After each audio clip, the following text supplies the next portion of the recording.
A graça e a paz do Senhor Jesus, estamos aqui para mais um bate-papo. E hoje eu estou aqui com meu amigo e irmão em Cristo, Adriano Wilker, Amém. marido de Juliana, pai de Misael, presbítero da Igreja Batista Filadélfia de Fortaleza. Irmão, satisfação imensa te receber Amém, meu aqui. irmão. Amém. Igualmente, agradeço o convite. E hoje a gente vai bater um papo a respeito de aconselhamento bíblico. Um tema muito importante, muito pertinente para a igreja de hoje, principalmente nos tempos em que vivemos, onde tantas pessoas precisam de uma orientação à luz da palavra. Mas antes de passar a palavra aqui para o Adriano, que agora vai iniciar com o seu testemunho pessoal, ele vai falar um pouquinho a respeito de como Cristo arrancou ele do mundo e trouxe ele para o corpo. Eu quero aqui iniciar com uma palavra que está em Provérbios, capítulo 12, verso 15, que fala: o caminho do insensato parece reto aos seus olhos, mas o sábio ouve os conselhos. Amém. Adriano Wilker, que Deus te Nós. abençoe. Amém, O que o irmão tem para nos contar nessa gravação? Eu costumo dizer que o meu testemunho pessoal ele é um testemunho de caminhada de filho de crente, né? Cresci no lar evangélico, né? Meu pai era presbítero da igreja presbiteriana em Macapá. A família do meu pai é uma família que abriu as portas do presbiterianismo no Amapá, né? Uma família que saiu daqui do Ceará, né? E foi para morar em Macapá, e lá eles estiveram nesse processo de plantação das igrejas presbiterianas que ali existem, né? Hoje, então, todas elas acabam surgindo desse movimento. Meu pai casou com minha mãe, ela é de Belém, né? Do Pará, na realidade, ele daqui do Ceará, e se encontraram em Macapá. Então, casaram, né? E eu e mais 4 irmãos, nós crescemos nesse ambiente. Aos 3 anos de idade, né? Isso em 1986, meu pai e minha mãe se separaram, tiveram um problema conjugal, se separaram, obviamente que deixou resquícios, né, na família, é natural que aconteça, e acabou que nesse processo, em 90 nós fomos para Brasília, meu pai ficou em Macapá, depois foi para Brasília não para se distanciar dele, na verdade minha mãe foi cuidar da mãe dela, né, porque os irmãos já estavam cansados, minha avó já era bem de idade, bem doente, os irmãos estavam um pouco cansados, minha mãe resolveu que queria cuidar da minha avó nos últimos dias dela. Depois voltamos para Belém, né, nesse processo, e até aí, de fato, eu não tive uma certeza da salvação ou um sentido de conversão.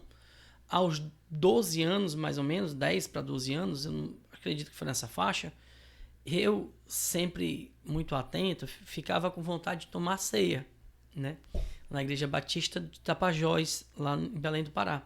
Eu vi os meus irmãos mais velhos tomando a ceia e queria tomar, só que só podia tomar a ceia se fosse batizado. E aí eu perguntei como é que era para ser batizado. Ele disse, não, você faz um curso e você vai ser arguido pela igreja, e se você passar nas perguntas, você vai ser batizado. E eu disse que queria. E aí eu fui estudar as perguntas. Então, quando as perguntas vieram, eu já sabia o que eu tinha que responder corretamente, e aí eu digo que eu me batizei para tomar a ceia. E, de fato, a partir dali, não tinha um sentido do batismo, né, assim, real, um entendimento perfeito na minha mente, mas aconteceu meu batismo ali. Minha mãe se aposentou e depois nós viemos para Fortaleza. Quando eu cheguei aí na fase de 15 anos, entrei naquela fase de criar rebeldias no meu coração contra minha mãe, né? Rebeldias que provavelmente tinham a ver com a história e o rompimento do meu pai com ela também, né? E comecei a criar o que hoje eu entendo que era um ódio pela minha mãe, né? Isso eu não falo com alegria e nem com orgulho, mas eu entendo que ali foi um caminho que Deus foi me permitindo caminhar para que ele me encontrasse no momento certo, né? E aí eu lembro que eu fui convidado para ir participar de um EJC da Igreja Batista Monte Castelo, que foi lá na Barra do Ceará, no SESI, ali da Barra. E aí teve um testemunho de um irmão, de um casal, né? Eu lembro mais dele, né? Do irmão Gerardo, eu não lembro o nome da esposa dele. Eles são muito conhecidos nessa área de relacionamentos. E eles fizeram um apelo muito interessante sobre a relação entre pais e filhos.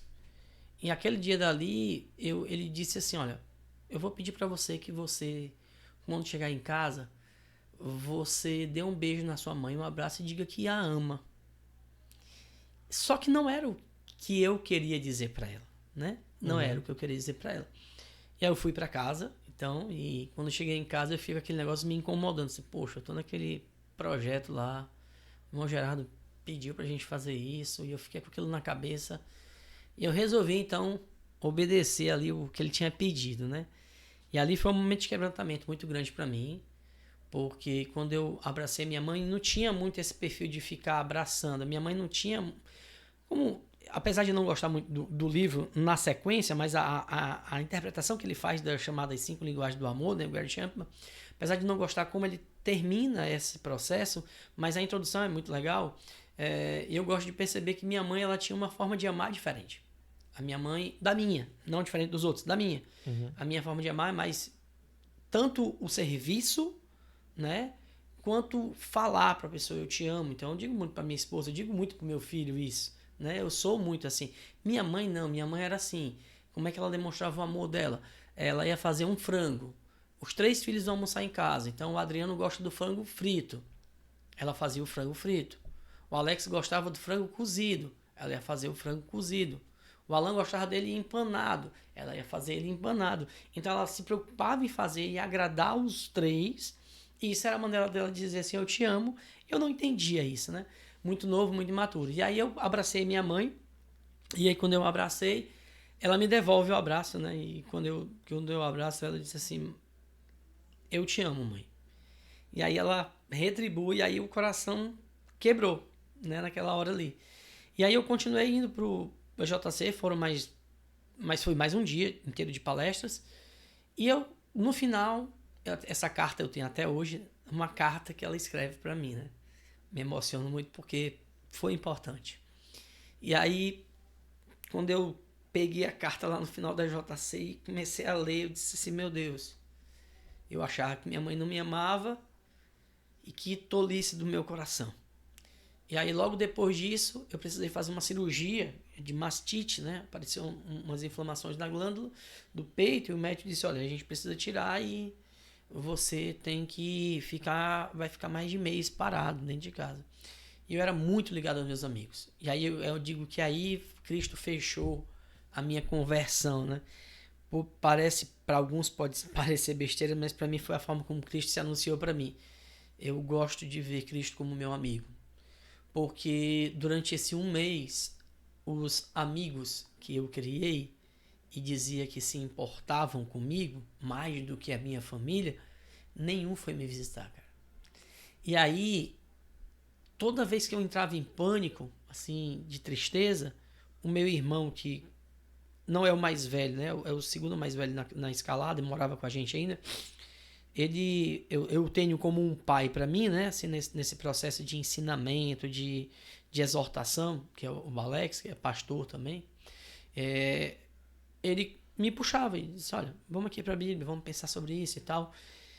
E nesses momentos eu senti Deus me quebrantando e dizer assim, olha, você tem se preocupado com amigos que de fato não são teus amigos verdadeiros, e eu estou aqui como teu amigo verdadeiro.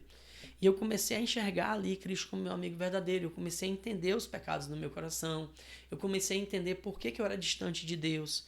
E aquele momento ali da cirurgia, não exatamente um dia específico, mas eu digo que foi o processo, ele acabou quebrantando o meu coração para entender Cristo como meu amigo, e eu pudesse assim, tanto que há um hino, né, do cantor cristão, que ele fala assim, em Jesus amigo temos, mais chegado que o irmão.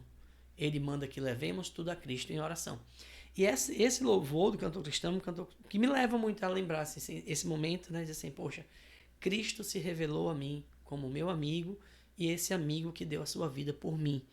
E me fez perceber o quanto eu era um pecador, mesmo que eu não tivesse uma vida, nunca tive, de bebedeira, de arruaça. Em um momento da minha vida ali me envolvi em colégio, com negócio de pichação, mas nada que me levasse a entrar numa gangue da vida, né? Sempre fui muito medroso pra esse negócio de gangue e tal. Mas, com certeza, ali Cristo, ele foi me quebrando. Então, a minha conversão, ela se dá ali naquele momento, né? Glória a Deus. Então, ele te isolou, me isolou do mundo. Me isolou.